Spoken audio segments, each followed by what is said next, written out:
Miss হবে না আপনার পছন্দের টিভি শো। দেখুন জি5 অ্যাপে একদম ফ্রি। আমি যে কেন ওই বাড়িতে আবার যাচ্ছি, কেন ভেতর থেকে এতটা তাগিদ অনুভব করছি ওখানে যাওয়ার জন্য, সেটা তোমাকে এই মুহূর্তে বলে বোঝাতে পারবো না। বৌমনি, তুমিও এটা মেনে নিয়েছো না যে দিদিভাইকে খুনের প্ল্যানও আমি করে থাকতে পারি? তার মানে আমি যে কথাগুলো বলেছি তুমি একটাও বিশ্বাস করোনি, তাই না? শোনো নীলু, তুমি রায়ের সঙ্গে যা যা করেছো, যা যা কাণ্ড ঘটিয়েছো, শেষে ওই কোয়েলের সঙ্গে তুমি ওর সংসার ভাঙার প্ল্যান করেছো। এই এত কিছুর পরেও তোমার মনে হয় যে এটা বিশ্বাস করতে কোনো অসুবিধা আছে যে তুমি রায়কে খুন করতে পারো? আমার তো হয় না। ভাই বোনে বনে বনে ঝামেলা তো হয়, ঝগড়াঝাটি হয়, কথা বন্ধ থাকে, সম্পত্তি নিয়ে মামলা নিয়ে ঝামেলা হয়, সবকিছু হয়, তাও তো আমি বলবো এগুলো স্বাভাবিক। কিন্তু তুমি যেটা করেছো, সত্যি বলছি নীলু, তোমার মতো শত্রুতা করতে আমি কাউকে দেখিনি।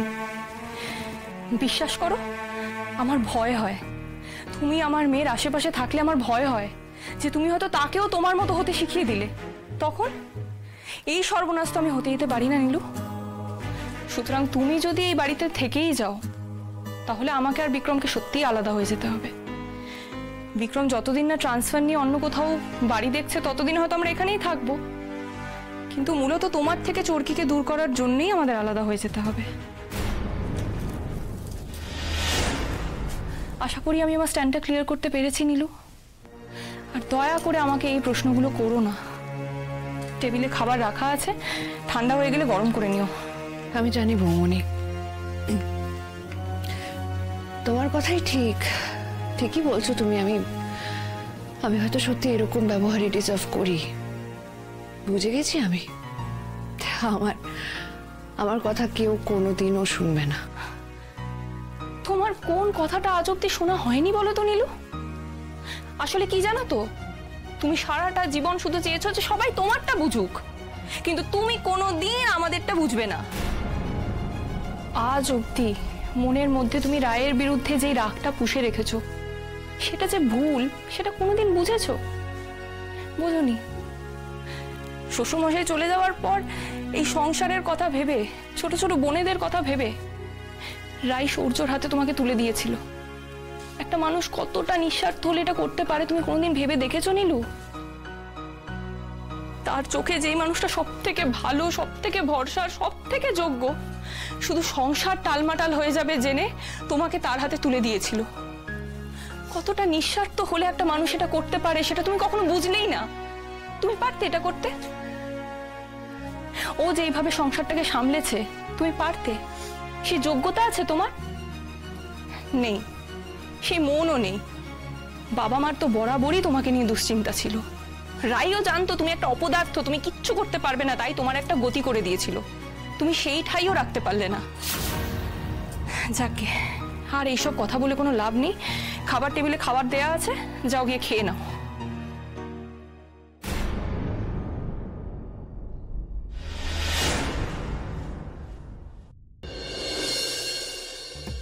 অঞ্জন, এটা করাটা ঠিক হবে তো? একদম ঠিক হবে ঈশা, একদম ঠিক হবে। আমি অনেক ভেবে দেখেছি, বিশ্বাস করো।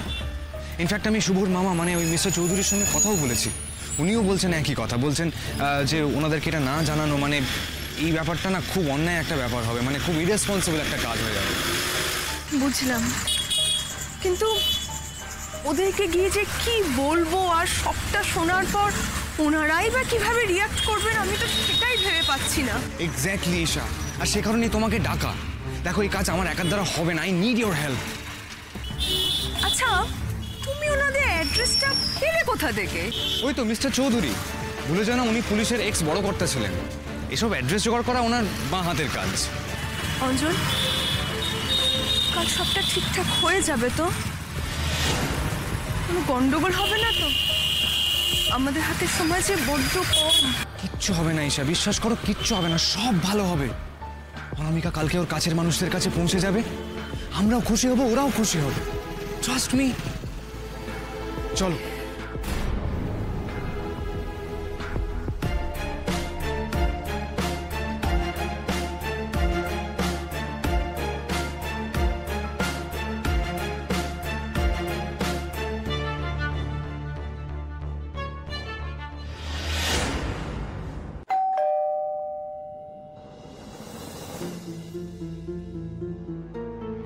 এখন আবার কি এলো বলো তো?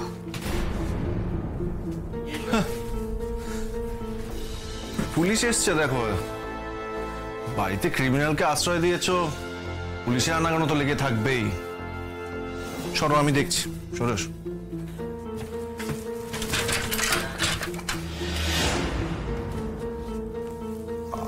আপনারা কাউকে খুঁজছেন?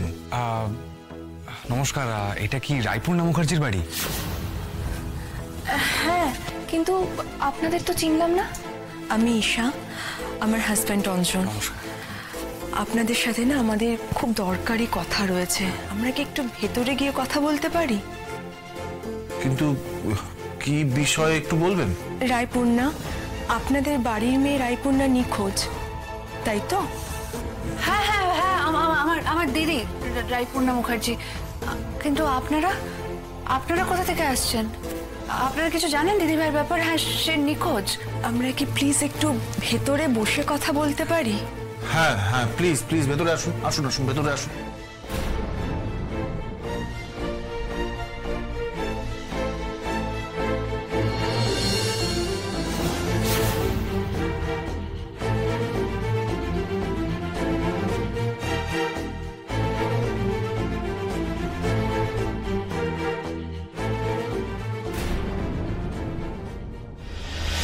তুমি তো কারোর ফ্যামিলি ফাংশন এরকম হঠাৎ করে চলে যেতে না, অন্তত আমি সেটাই দেখেছি আর কি, আমি তাই জানতাম।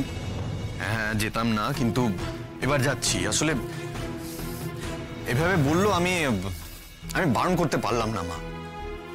দেখো, সেদিন যখন ওদের বাড়িতে গেছিলাম, আমি একটা জিনিস লক্ষ্য করলাম, ওদের সবার মধ্যে না ভীষণ আন্তরিকতা আছে।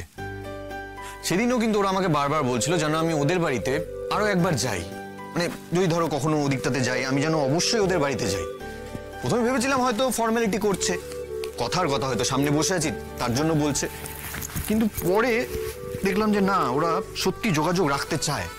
এটা আরো ভালো করে বুঝলাম শুভর ফোনটা আসার পর। তারপর অঞ্জনও আবার আলাদা করে আমাকে ফোন করে ইনভাইট করলো, বারবার করে আমাকে রিকোয়েস্ট করলো আমি যেন যাই।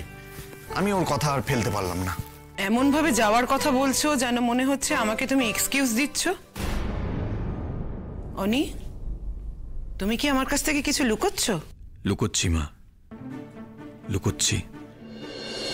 আমি যে কেন ওই বাড়িতে আবার যাচ্ছি, কেন ভেতর থেকে এতটা তাগিদ অনুভব করছি ওখানে যাওয়ার জন্য, সেটা তোমাকে এই মুহূর্তে বলে বোঝাতে পারবো না। তোমার এটা শুনে অ্যাবসার্ড লাগবে। আসলে আমার নিজেরই ব্যাপারটা অদ্ভুত লাগছে।